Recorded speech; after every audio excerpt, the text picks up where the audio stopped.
feel less alone. Yeah, no, that's a fair point. That's a fair point. What inspires you, or who inspires you?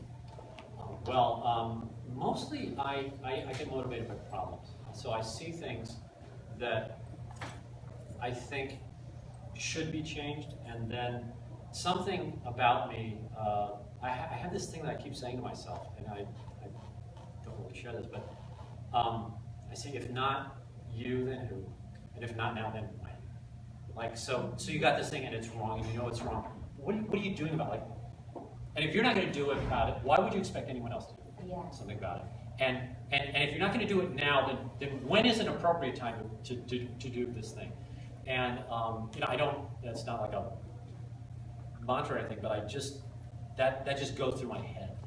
And you know, like for little stuff, like if you're not going to eat your breakfast, then who's going to eat it, right? You know, so little stuff, but also the big stuff. Yeah, for sure. Yeah, for sure. What would you say to, you know, an aspiring entrepreneur, you know, that's here at Techweek?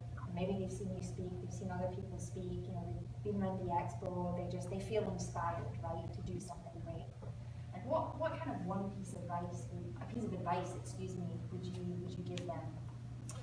I would say recognize selection bias in the speakers. So I speak from the heart. I tell what I think, and I made a bunch of decisions, and I think a lot of my decisions were really good because they worked out great.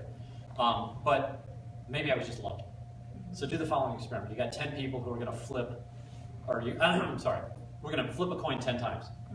And you're a genius if you can flip it 10 times heads. Right. Now, how many people do we need to do that statistically? So that's 2 to the 10th. So that's what, 1024, right? Yeah. So we need about basically 1,000 people. So twice the number of the people in the audience today, and you've got enough people that one of them is a coin flipping genius. A flipping genius. So actually, with the number of people, we could have a 9 flipper. There was a 9 flipper in that room today. Somebody in that audience was a savant at flipping coins. And you know what? We should have that contest, and we should reward the guy who's beaten all the others, and then we should interview him and give him a microphone and give him a speaking slot and make him stand in front of this thing and tell us, how do you flip the coin so well?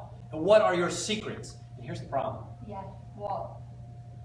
I've been pretty successful, but I don't know how many of that is coin flips versus my decision making and my process. So I'm happy to share my process, but I would say this to the entrepreneurs. I can't prove that this works. It worked for me. It continues to work in certain cases, but it's not a formula for success. It's just one guy's approach. Right, right.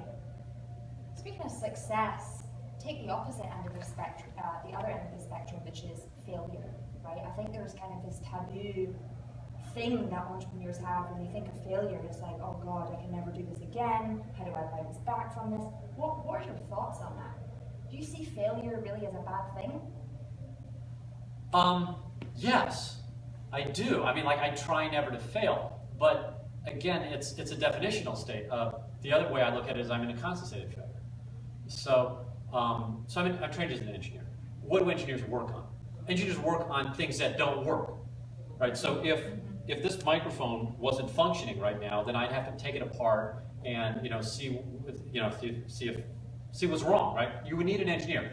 If it works, the engineer is not involved. Yeah. Call the marketing department. It works. And so my sort of schooling has been to constantly be in a state of failure.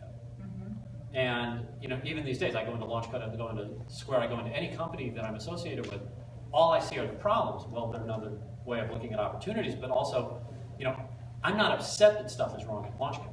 Right. I'm not upset that we've got all sorts of stuff that just isn't functioning right. We will eventually get it. Same thing with Square. We've got a bunch of stuff to do, but that's not failure. Now, the big failure of you take a bunch of people's money and you go for it and you blow it. I divide those failures into 2 categories. Okay.